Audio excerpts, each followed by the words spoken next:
8 febbraio 1993, Napoli, primo mattino. In un ufficio di polizia viene formalizzato l'arresto di una delle donne più ricercate d'Italia.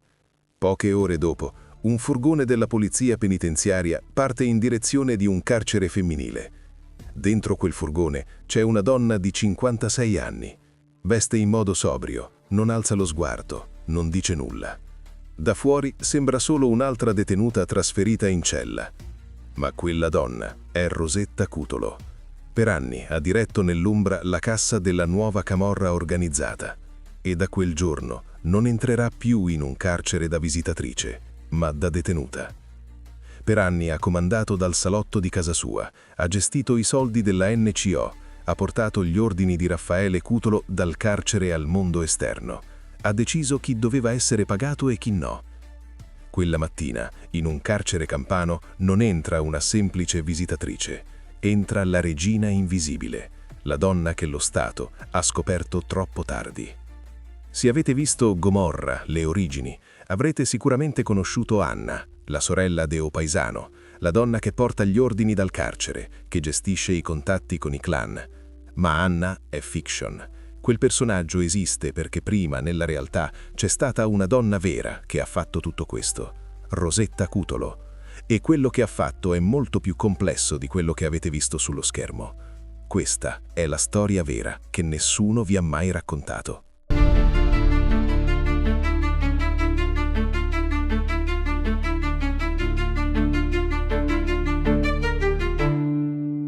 Ottaviano, provincia di Napoli, febbraio 2026. Se chiedete a un italiano cosa conosce di Ottaviano, vi dirà probabilmente Raffaele Cutolo e la sua NCO, il professor Cutolo, il boss che fondò la nuova camorra organizzata, il nemico numero uno dello Stato negli anni 70 e 80, l'uomo che ha combattuto una delle guerre di camorra più sanguinose della storia italiana, una guerra che farà quasi 1000 morti, migliaia di feriti, un'organizzazione paramilitare con migliaia di affiliati, un impero criminale costruito dall'interno del carcere di Poggioreale. Ma nessuno vi dirà come ha fatto, come ha gestito un'organizzazione così complessa dal carcere. Chi portava gli ordini, chi riscuoteva i soldi, chi negoziava le alleanze, chi manteneva la disciplina, chi decideva, dentro la NCO, chi doveva essere protetto e chi veniva sacrificato. La risposta ha un nome che per anni è rimasto fuori dai giornali, fuori dalle inchieste, fuori dalla storia. Rosetta Cutolo. Nata nel 1937 a Ottaviano, sorella maggiore di Raffaele, per decenni è stata descritta come la sorella devota, la donna di famiglia, la visitatrice del carcere. Ma Rosetta Cutolo non era solo una sorella, era il braccio operativo del boss, il ponte tra Raffaele e il mondo esterno, la figura che ha trasformato le parole del professor Cutolo in ordini esecutivi, in alleanze, in morti. E lo ha fatto, restando per anni quasi fuori dalle cronache, mentre il suo nome entrava con lentezza nelle inchieste, dopo una lunga stagione di silenzi e di ombre. Questa è la storia di Rosetta Cutolo, la donna che per oltre un decennio ha diretto dal salotto di casa sua il motore economico e organizzativo di una delle organizzazioni criminali più potenti del Sud Italia, la regina invisibile che ha costruito il suo potere all'ombra di suo fratello e che quando è caduta ha portato con sé i segreti di un'intera epoca criminale. Io sono Alex Neri, benvenuti su Anime Oscure.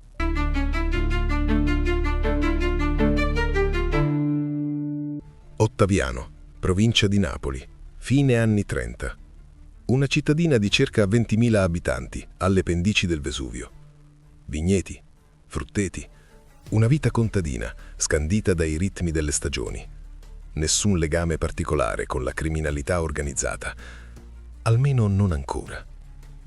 Nasce Rosetta Cutolo, 1937, la prima di 3 figli. Famiglia modesta. Il padre, Michele, lavora come contadino e piccolo commerciante. La madre, Carolina, si occupa della casa.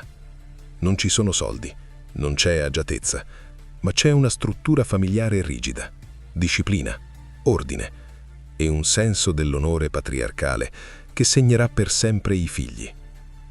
Rosetta cresce in un contesto tradizionale, scuole elementari, poi basta. Le ragazze non studiano, si sposano, fanno figli, gestiscono la casa. È il modello sociale dell'epoca ed è il modello che Rosetta interiorizza fin da piccola. Ma c'è qualcosa in lei che la distingue, una capacità di comando, una fermezza, una lucidità nel prendere decisioni che non è comune nelle donne della sua generazione.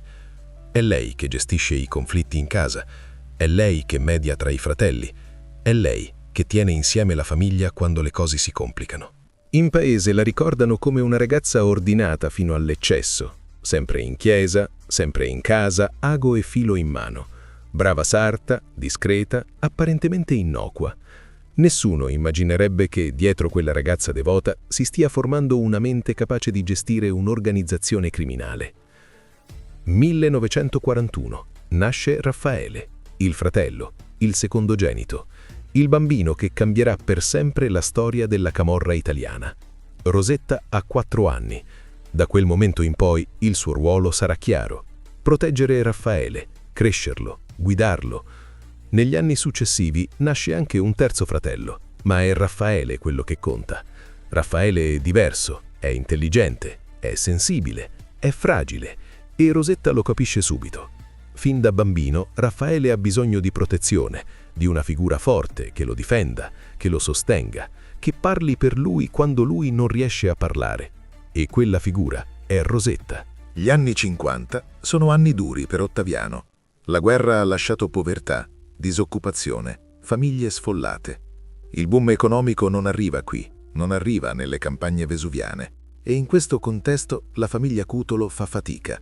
Michele, il padre, cerca di tirare avanti con il commercio, ma non basta. Servono altre entrate, altri modi per sopravvivere. È in questo periodo che Raffaele inizia a mostrare i primi segni di quella che diventerà la sua strada. Piccoli furti, risse, comportamenti violenti. A 21 anni, il 24 febbraio 1963, viene arrestato per l'omicidio di Mario Viscito, muratore di 33 anni, ucciso mentre tentava di sedare una lite. Viene condannato a una lunga pena di reclusione. Entra nel carcere di Poggioreale ed è lì che inizia la trasformazione. Ma mentre Raffaele entra in carcere, Rosetta resta fuori. Vive una vita apparentemente normale ad Ottaviano, va in chiesa, lavora, si muove sempre nello stesso perimetro. Ma normale non è, perché da quel momento in poi Rosetta diventa il collegamento tra Raffaele e il mondo esterno. È lei che lo va a trovare, è lei che porta le lettere, è lei che ascolta le sue parole e le riporta a chi deve ascoltarle. È lei che inizia a costruire, senza saperlo, il ruolo che la renderà indispensabile, il ruolo di messaggera, di ambasciatrice, di voce del boss.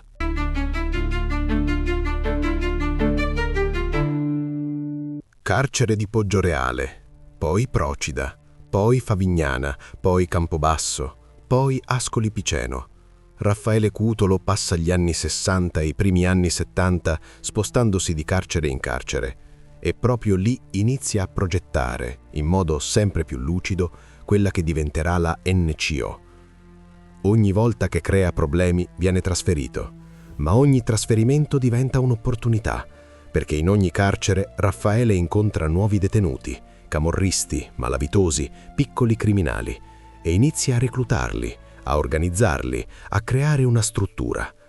Non è un processo spontaneo, è un progetto lucido. Raffaele Cutolo vuole costruire un'organizzazione che non esiste, vuole creare una camorra nuova, gerarchica, disciplinata, militarizzata. E per farlo serve qualcuno fuori, qualcuno che trasformi le parole in azione, qualcuno di cui fidarsi completamente, qualcuno che non tradirà mai. Sua sorella. Rosetta inizia a viaggiare, da Ottaviano a Napoli, da Napoli ad Ascoli Piceno, da Ascoli Piceno ovunque serva. Ogni volta porta lettere, messaggi, ordini. Raffaele parla, lei ascolta, poi esce dal carcere e ripete quelle parole agli affiliati, ai boss locali, ai fornitori, alle famiglie che devono essere avvicinate. Non è un ruolo passivo, non è una semplice messaggera. Rosetta interpreta, decide come comunicare, sceglie le parole giuste e soprattutto decide quando una cosa va fatta e quando va rimandata. Il 24 ottobre 1970 Raffaele Cutolo fonda la nuova Camorra organizzata. Alla fine degli anni 70 l'organizzazione è pienamente operativa.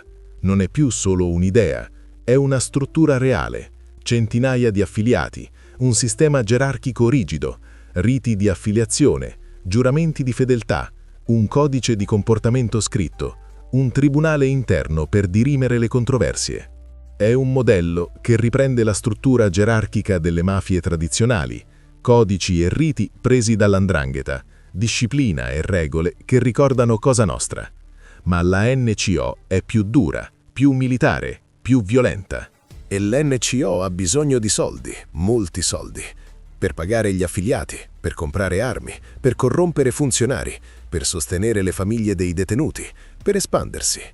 E il business principale è il controllo del territorio, estorsioni ai commercianti, pizzo, usura, traffico di stupefacenti, rapine. È un'attività criminale sistematica, industriale. Ma mentre Raffaele è in carcere, chi gestisce questi affari? Chi riscuote i soldi? Chi li distribuisce?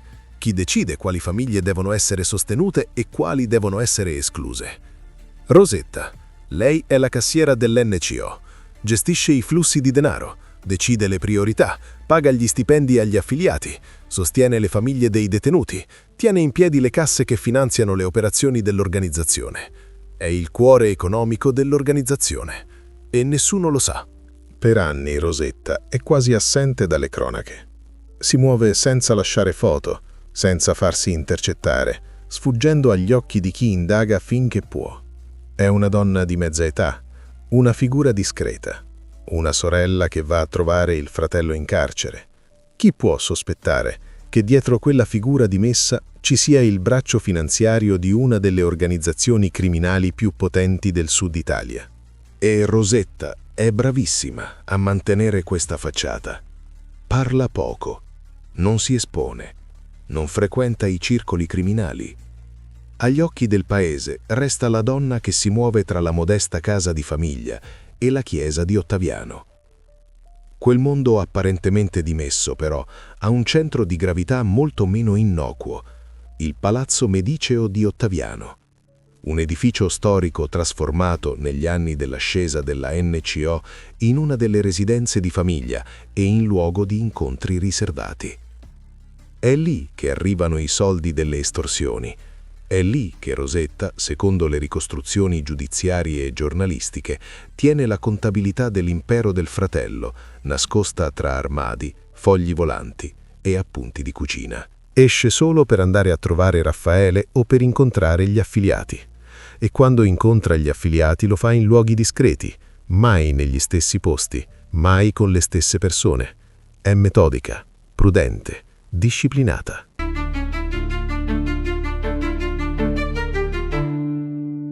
«1978. A Napoli e in Campania inizia a montare una tensione che esploderà in pochi mesi. La nuova camorra organizzata di Raffaele Cutolo sta crescendo troppo. Controlla ormai decine di comuni, ha migliaia di affiliati, impone il pizzo a migliaia di commercianti, gestisce il traffico di droga in mezza Campania. E soprattutto sta entrando in territori che non gli appartengono.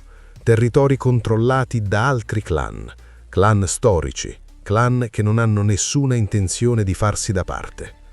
I Nuvoletta, i Casalesi di Antonio Bardellino, i Giuliano, i Gionta, i Moccia. Sono i nomi della vecchia camorra, una camorra meno strutturata, più legata alle famiglie, meno ideologica, ma altrettanto violenta. La tensione esplode nel 1979. Nasce la Nuova Famiglia, un'alleanza di clan storici nata per contrastare l'espansione della NCO. Non è un'organizzazione unitaria, come la NCO, è una federazione di clan autonomi che si coalizzano contro un nemico comune, ma è efficace, molto efficace.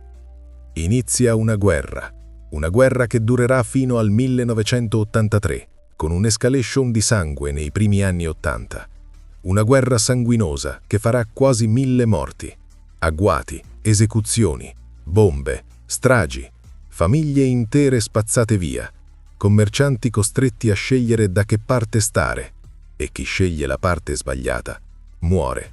Per la NCO è un periodo critico. Raffaele è in carcere, non può comandare direttamente le operazioni, non può decidere in tempo reale.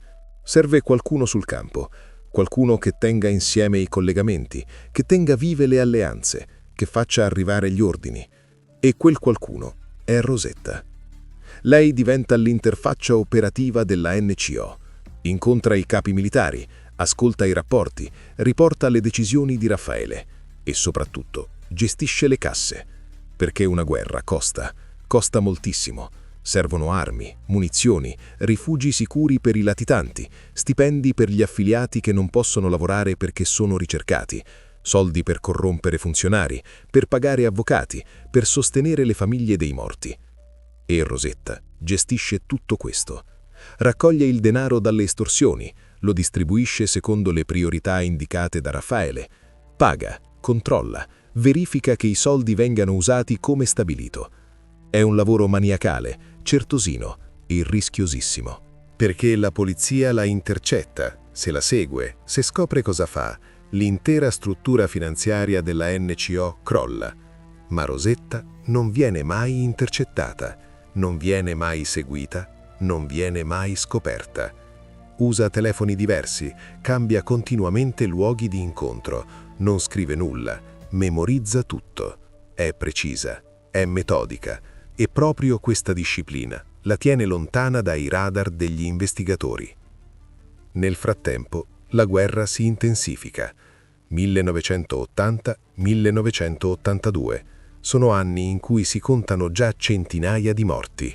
L'opinione pubblica è sconvolta. I giornali parlano di emergenza Camorra. Lo Stato interviene con leggi speciali, con arresti di massa, con trasferimenti dei boss. Ma la guerra non si ferma. Perché non è una guerra di territorio, è una guerra ideologica. La NCO vuole il controllo totale, la nuova famiglia vuole l'autonomia dei clan. Sono due visioni inconciliabili e finché Raffaele Cutolo è vivo, la guerra non finirà. 1983. Accade qualcosa che cambia tutto. Le testimonianze dei collaboratori di giustizia iniziano a dare i loro frutti. I blitz si moltiplicano. Gli arresti colpiscono i vertici della NCO, Barra, Rosanova, e poi c'è Casillo, il braccio destro di Cutolo, che nel 1983 non finisce in cella, ma salta in aria con un'autobomba a Roma. È così che le teste pensanti dell'organizzazione vengono decapitate, tra manette e esplosioni.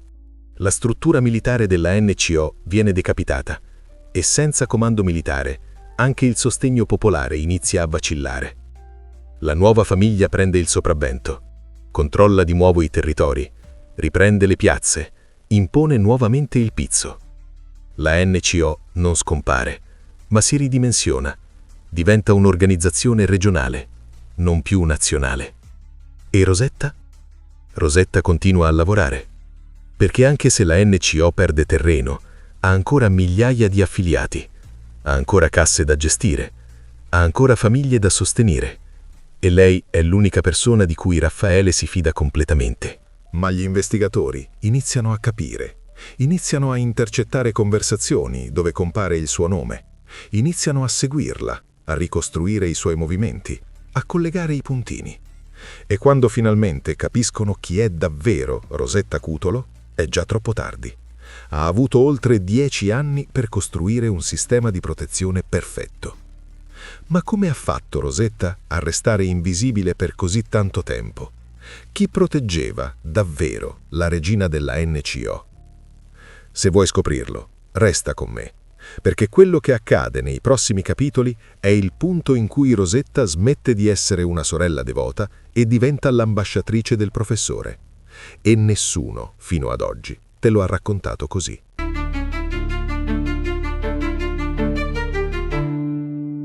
Metà anni '80. La guerra tra NCO e nuova famiglia è finita. Ha vinto la nuova famiglia. L'NCO è ridimensionata, ma non è morta. Raffaele Cutolo è ancora in carcere, ancora vivo, ancora rispettato. E la NCO ha ancora migliaia di affiliati in Campania e ramificazioni in altre regioni del sud, dalla Puglia alla Calabria. Non è più l'organizzazione egemone, ma è ancora una forza. E Rosetta è ancora il ponte tra Raffaele e il mondo esterno.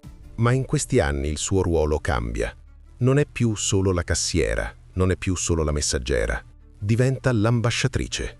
La NCO deve ricostruire alleanze, deve negoziare con i clan che erano nemici, deve trovare un equilibrio con la nuova famiglia, deve dimostrare che può coesistere senza scatenare nuove guerre.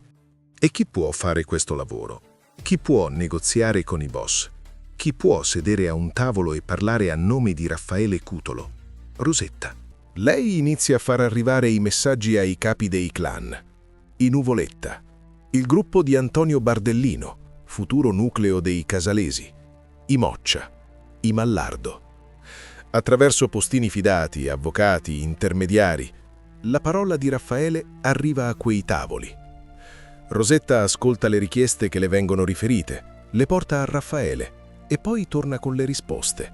È un lavoro diplomatico, delicato, rischiosissimo, perché sedere a un tavolo con i nemici di ieri significa esporsi, significa farsi vedere, significa lasciare tracce. Ma Rosetta lo fa, perché è l'unica che può farlo, perché è l'unica di cui Raffaele si fida e perché è l'unica che i boss rispettano. Perché la rispettano? Perché è la sorella del professore, perché porta la parola di Raffaele, perché quando parla lei è come se parlasse Raffaele. E nel mondo della camorra la parola del boss è legge. Ma c'è anche un altro motivo. Rosetta ha dimostrato di essere capace, di essere seria, di mantenere gli impegni. Quando promette che i soldi arrivano, i soldi arrivano. Quando dice che una cosa verrà fatta, quella cosa viene fatta. E in un mondo di tradimenti e bugie, questa affidabilità ha un valore inestimabile. All'esterno, però, resta sempre la stessa figura. La signora in taglier scuro, il rosario in borsa, il passo discreto. Beghina in chiesa la mattina, raffinatamente criminale il pomeriggio. Nessuna scena, nessuna ostentazione, solo la capacità di far arrivare un sì o un no di Cutolo al posto giusto, nel momento giusto. Gli incontri avvengono in luoghi protetti, case sicure, ristoranti controllati, abitazioni private, mai negli stessi posti, mai con le stesse persone. Rosetta arriva, saluta, si siede, parla, ascolta e se ne va. Non si ferma mai troppo, non beve, non mangia, non socializza. È lì per lavoro e quando il lavoro è finito, se ne va. È professionale, distaccata, fredda e questa freddezza la protegge perché i boss capiscono che lei non è una donna comune, è una donna di potere. È la voce del professore e la voce del professore va ascoltata. In questi anni Rosetta costruisce una rete di contatti che va oltre la Campania. Incontra esponenti della mafia siciliana, dell''ndrangheta calabrese, della Sacra Corona Unita pugliese. La NCO vuole dimostrare di essere ancora un interlocutore credibile, ancora una forza nazionale, e Rosetta è uno degli strumenti attraverso cui questa credibilità viene costruita. Ma tutto questo ha un prezzo. Rosetta è sempre più esposta, gli investigatori iniziano a notarla, a intercettare conversazioni dove compare il suo nome, a seguirla, a fotografarla. Ma non hanno ancora prove concrete, non hanno intercettazioni decisive, non hanno documenti, hanno solo indizi. E gli indizi non bastano per arrestare la sorella del boss più famoso d'Italia.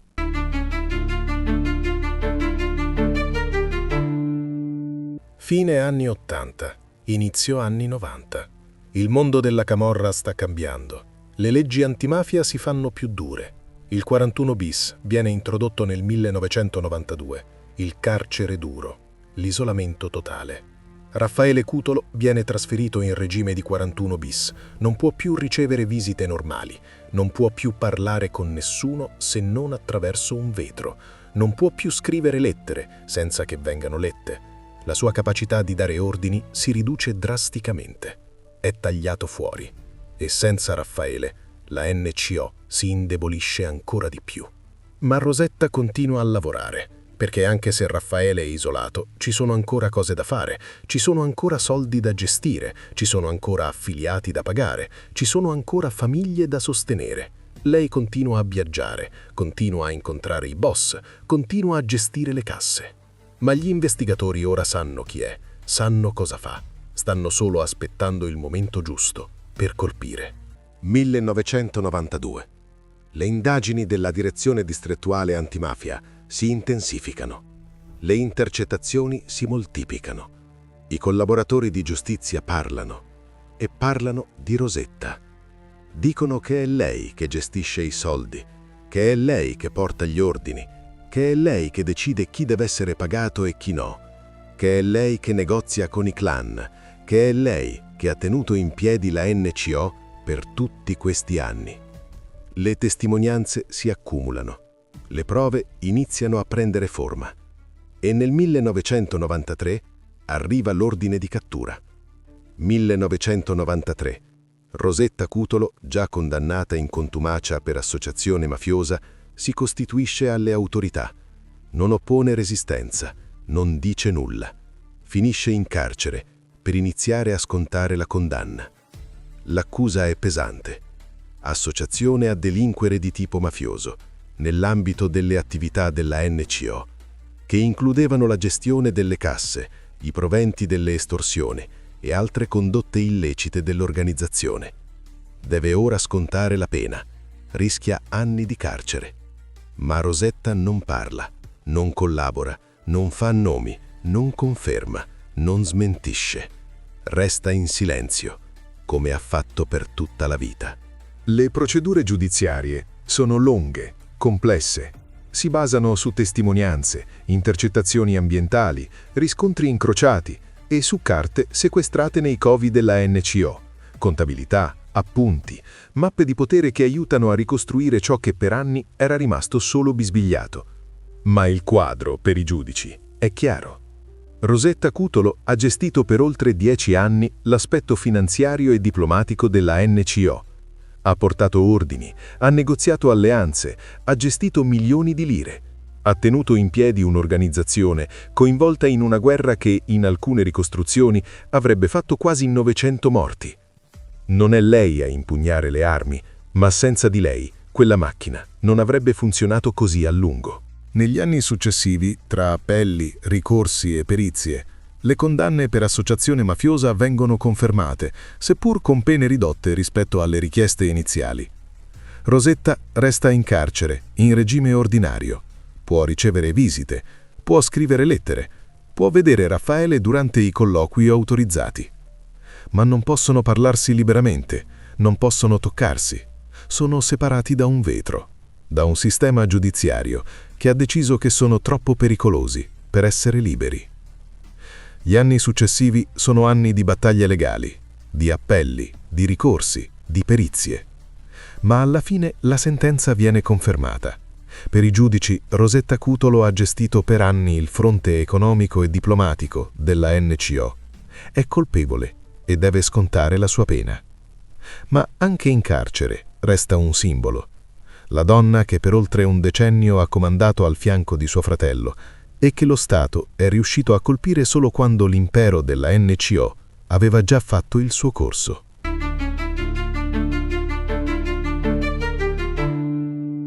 Carcere di Pozzuoli, poi Rebibbia, poi San Vittore. Rosetta Cutolo passa gli anni successivi spostandosi da un carcere all'altro, come suo fratello, come tutti i boss della vecchia camorra. Ma il tempo in carcere non è tempo perso, è tempo per riflettere, per ricordare, per capire cosa è stato e cosa poteva essere. Rosetta non scrive memorie, non rilascia interviste, non collabora con la giustizia. Resta fedele a se stessa e resta fedele a Raffaele. Nel 1999, dopo aver scontato 6 anni di detenzione, Rosetta Cutolo torna in libertà e rientra a Ottaviano. Non ci sono conferenze stampa, non ci sono libri di memorie, Non c'è alcun tentativo di riscrivere la propria storia. Rosetta torna al suo perimetro. La casa, la chiesa, poche uscite. Chi la vede la descrive come una vecchia signora vestita di scuro, composta, quasi invisibile. Ma per chi conosce quegli anni, ogni suo passo per le strade di Ottaviano è il passaggio di una leggenda nera. Ma il mondo che aveva lasciato non esiste più. La NCO è finita. Raffaele è ancora in carcere, invecchiato, malato, isolato. Gli affiliati storici sono morti o in galera. I giovani non sanno nemmeno chi è Rosetta Cutolo. Per loro è solo una vecchia signora, la sorella di un boss di un'altra epoca. Ma per chi ha vissuto quegli anni, Rosetta resta un simbolo. La donna che ha dimostrato che nella camorra anche le donne possono comandare, anche se in modo invisibile. Rosetta vive gli ultimi anni in silenzio. Non parla con i giornalisti, non compare in televisioni, non scrive libri. Vive una vita ritirata. Va a trovare Raffaele quando può, sempre dietro un vetro, sempre con un carabiniere che ascolta, sempre con la consapevolezza che ogni parola può essere usata contro di loro. Ma si vedono, si parlano, si riconoscono. Sono gli ultimi testimoni di un'epoca violenta, sanguinosa, ma anche un'epoca di codici, di regole, di una camorra che oggi non esiste più. 17 febbraio 2021. Raffaele Cutolo muore nel reparto sanitario detentivo dell'ospedale di Parma. Ha 79 anni. È in regime di 41 bis da decenni. Muore solo, senza nessuno accanto, senza poter parlare, senza poter toccare nessuno. Muore come ha vissuto, isolato, ma anche rispettato, temuto, ricordato. La notizia fa il giro dell'Italia. I giornali ne parlano per giorni, ricordano la NCO, la guerra, i morti, il mito del professor Cutolo. Ma nessuno parla di Rosetta. Nessuno ricorda che senza di lei Raffaele non avrebbe mai costruito l'impero che ha costruito. Rosetta non rilascia dichiarazioni, non va al funerale, non può. Le autorità vietano ogni cerimonia pubblica. La bara di Raffaele arriva di notte al cimitero di Ottaviano, scortata dalle forze dell'ordine. Pochi parenti sono ammessi alla benedizione. Poi il feretro viene sepolto. Perché quello era suo fratello. L'uomo per cui ha sacrificato oltre 10 anni della sua vita. L'uomo per cui è andata in carcere. L'uomo che l'ha resa quello che è stata. La regina invisibile della NCO. Per anni, ormai anziana, Rosetta Cutolo vive a Ottaviano, in una casa modesta, circondata dai ricordi di un'epoca che non tornerà mai più. Il 14 ottobre 2023, la sua storia si chiude anche ufficialmente. Non fa interviste, non scrive libri, non racconta. Perché nella camorra chi parla tradisce, e Rosetta non ha mai tradito. Non ha tradito Raffaele, non ha tradito la NCO, non ha tradito il codice. Se n'è andata portando con sé i suoi segreti, fino all'ultimo giorno. Il codice del silenzio.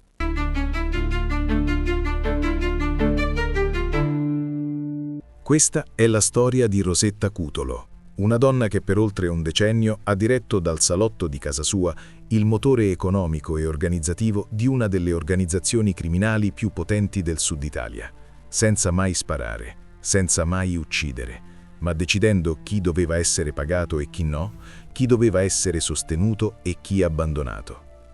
Dentro una macchina in cui, dalle scelte prese nei suoi salotti, poteva dipendere anche chi sarebbe sopravvissuto e chi no. È la storia di una donna che ha dimostrato che nella camorra il potere non è solo quello della violenza, è quello della gestione, del controllo, della capacità di tenere insieme un sistema complesso. Rosetta Cutolo non è stata una vittima, non è stata una donna manipolata, non è stata una sorella ingenua.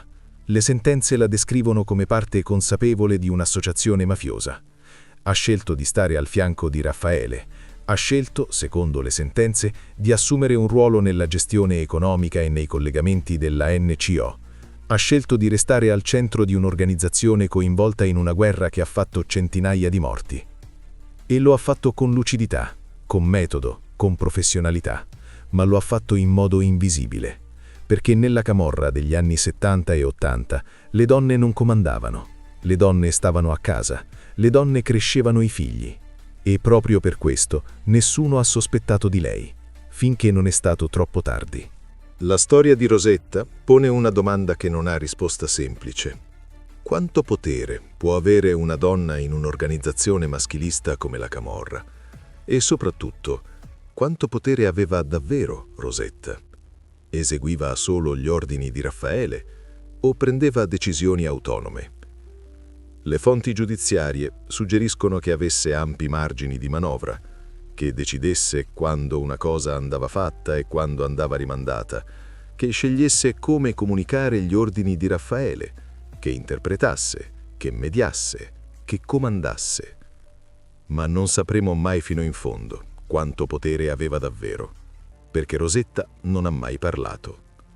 E forse è proprio questo il suo vero potere, il silenzio, la capacità di restare invisibile anche quando tutti sanno chi sei, la capacità di comandare senza farsi vedere, di decidere senza lasciare tracce, di costruire un impero nell'ombra di qualcun altro e di portare con sé i segreti di quell'impero per sempre. Oggi la NCO, così come l'aveva costruita Cutolo, non esiste più. Raffaele Cutolo è morto. Rosetta per anni è stata una vecchia signora che viveva in una casa a Ottaviano. Ma la loro storia resta. Resta come esempio di come si costruisce un'organizzazione criminale, di come si gestisce, di come si tiene insieme anche quando tutto sembra crollare. E resta come monito, perché nella camorra i tradimenti non si perdonano, le debolezze non si perdonano, ma il silenzio viene sempre rispettato. Questa è la storia di Rosetta Cutolo, la regina invisibile, la donna che per oltre un decennio ha diretto il cuore economico della NCO senza che nessuno lo sapesse, e che quando è caduta ha dimostrato che anche le regine invisibili, prima o poi, vengono scoperte. Ma quella scoperta è arrivata troppo tardi. Troppo tardi per fermare la guerra, troppo tardi per salvare le vite che sono state spezzate, troppo tardi per impedire che un'intera generazione crescesse nell'ombra della NCO. E forse è proprio questo il vero lascito di Rosetta Cutolo. Non il potere che ha avuto, non i soldi che ha gestito, non le alleanze che ha costruito, ma il fatto che per anni lo Stato non ha capito chi fosse davvero, e quando finalmente l'ha capito era già troppo tardi. Perché nella camorra chi resta invisibile vince, e Rosetta Cutolo è stata invisibile per anni, più a lungo di molti boss della sua generazione, più a lungo di suo fratello, e questo la rende unica, nella storia della camorra, nella storia del crimine italiano, nella storia delle donne che hanno scelto il male e lo hanno fatto in modo perfetto. Questo documentario si basa su sentenze definitive del Tribunale di Napoli, relazioni della Direzione Investigativa Antimafia, dichiarazioni di collaboratori di giustizia, cronache giornalistiche archiviate, atti parlamentari della Commissione Antimafia, presunzione di innocenza ai sensi dell'articolo 27 della Costituzione italiana per tutti gli imputati in procedimenti non conclusi. Così finisce la storia di Rosetta Cutolo, ma non finisce qui. Perché quello che hai appena sentito non è solo crimine, è il sistema che lo ha permesso, il sistema che ha fatto crescere la NCO mentre lo Stato guardava altrove, il sistema che ha scoperto chi era Rosetta solo quando era troppo tardi. E quel sistema continua. Se vuoi scoprire come, iscriviti al canale e attiva la campanella, perché il prossimo episodio è quello che ti farà capire chi comanda davvero quando un boss è dietro le sbarre. Io sono Alex Neri, questo è Anime Oscure.